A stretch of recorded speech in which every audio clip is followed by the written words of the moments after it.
Nurwah dari kelas BKIB 4 dengan NIM 040403232107. Di sini saya akan menjelaskan tentang teori psikodinamika dan humanistik. Apa sih teori psikodinamika itu? Konsep teori psikodinamika merupakan pendekatan yang penting dalam memahami perkembangan dan hakikat kepribadian, serta memperhatikan peran lingkungan dan aspek-aspek psikologi dalam membentuk perilaku manusia. It adalah sistem kepribadian yang asli dibawa sejak lahir. Dari it ini kemudian akan muncul ego dan superego saat dilahirkan. It berisi semua aspek psikologi yang diturunkan seperti insting, impuls, dan drivers, dorongan dasar manusia atau kebutuhan biologis manusia, makanan atau minuman. Ego itu wilayah kesadaran yang berupaya menekan it agar orang mampu menangani realita, sehingga ego beroperasi mengikuti prinsip realitas. Superego bagian dari kepribadian yang mewakili standar moral internal dan nilai-nilai yang diterima oleh individu dari lingkungan sosial seperti aturan, norma, dan moralitas. Superego bertindak sebagai pengendalian internal, menegakkan aturan moral, dan menimbulkan perasaan bersalah atau lalu ketika individu melanggar nilai-nilai tersebut. Norma yang kita anut.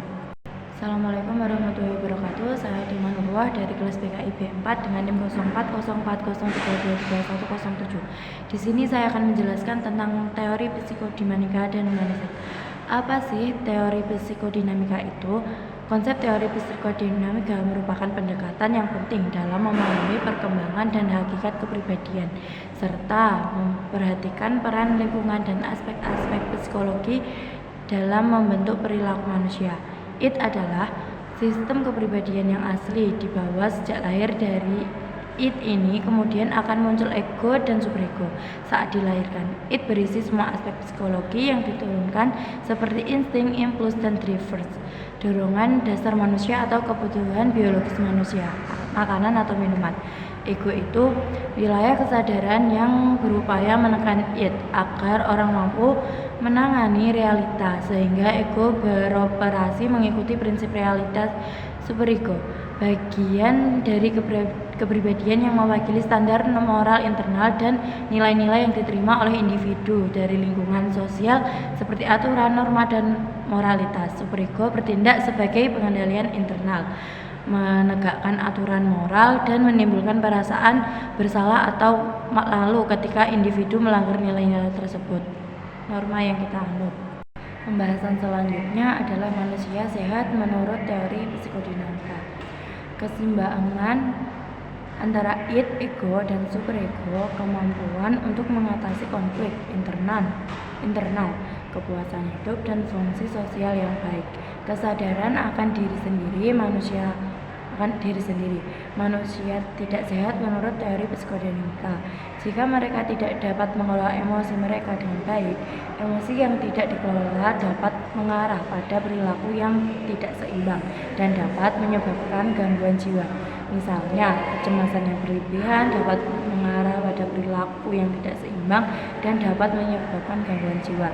Teori psikodinamika menurut Sigmund Freud juga mengembangkan teori psikoanalisis yang dapat dipandang sebagai teknik terapi dan sebagai aliran psikologi. Dalam teori psikoanalisis, Freud mengemukakan bahwa struktur kepribadian terdiri dari 3 bagian: it, ego, dan superego.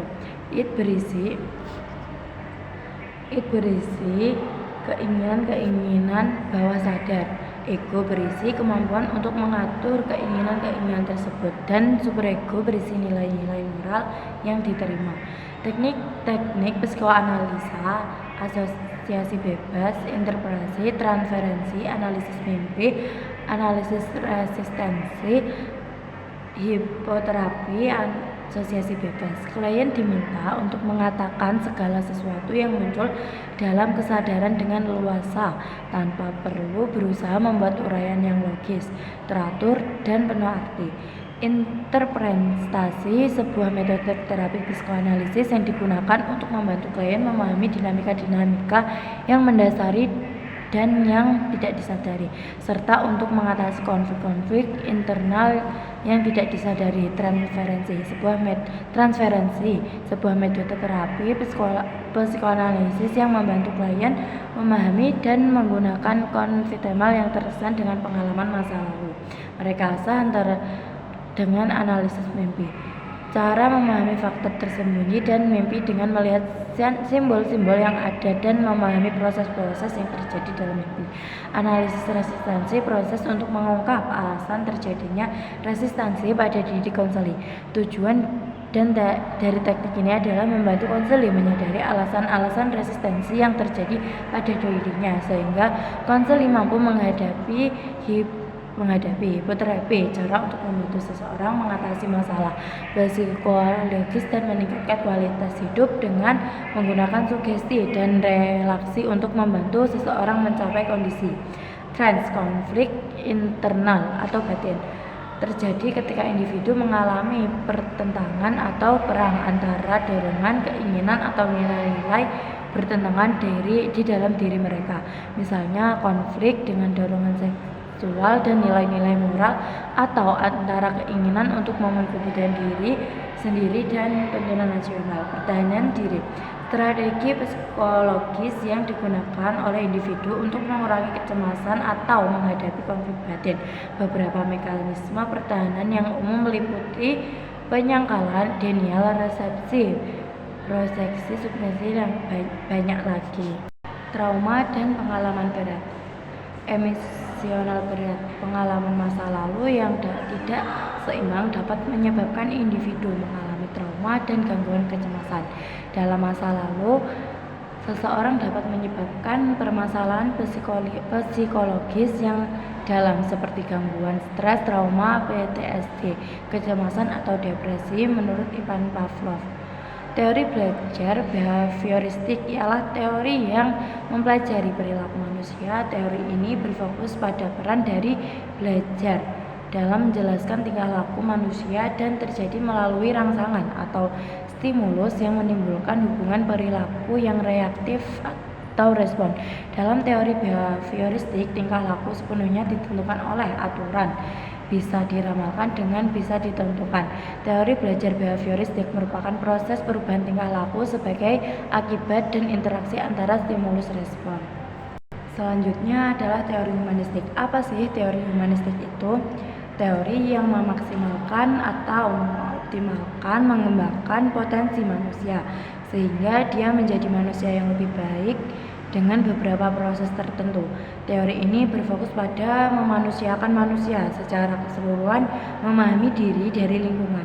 Teori ini memandang manusia sebagai makhluk hidup dan memahami diri sendiri sebagai bagian dari proses belajar manusia. Manusia sehat menurut teori humanistik atau Abraham Maslow mempersepsi kehidupan atau dunianya sebagaimana adanya dan merasa nyaman dalam menjalaninya, menerima diri sendiri, orang lain, dan lingkungannya, mempunyai komitmen atau dedikasi untuk memecahkan masalah di luar dirinya yang dialami orang lain, bersikap mandiri atau independen. Manusia tidak sehat menurut teori humanistik. Manusia tidak sehat jika tidak memiliki kebutuhan aktualisasi diri yang terpenuhi. Dalam perspektif humanistik, kesehatan manusia tidak hanya dilihat dari segi fisik, tetapi juga dari segi psikologis dan sosial. Menurut tokoh-tokoh humanistik seperti Carl Rogers dan Abraham Maslow, manusia tidak sehat dapat diidentifikasi melalui beberapa tanda sebagai berikut. 1. Ketidaksesuaian dengan diri sendiri. Mungkin mengalami ketidaksesuaian antara ideal diri dan konsep diri aktual. Mereka mungkin merasa tidak puas dengan siapa mereka sebenarnya. 2. Kurangnya pengembangan pribadi. Mungkin mengalami kesulitan dalam mencapai potensi penuh. Merasa karena faktor seperti ketidakpastian, ketidakmampuan untuk mewujudkan potensi. 3. Mungkin merasa terlambat dalam mencapai aktualisasi diri untuk memenuhi kebutuhan psikologis tingkat tinggi seperti rasa memiliki.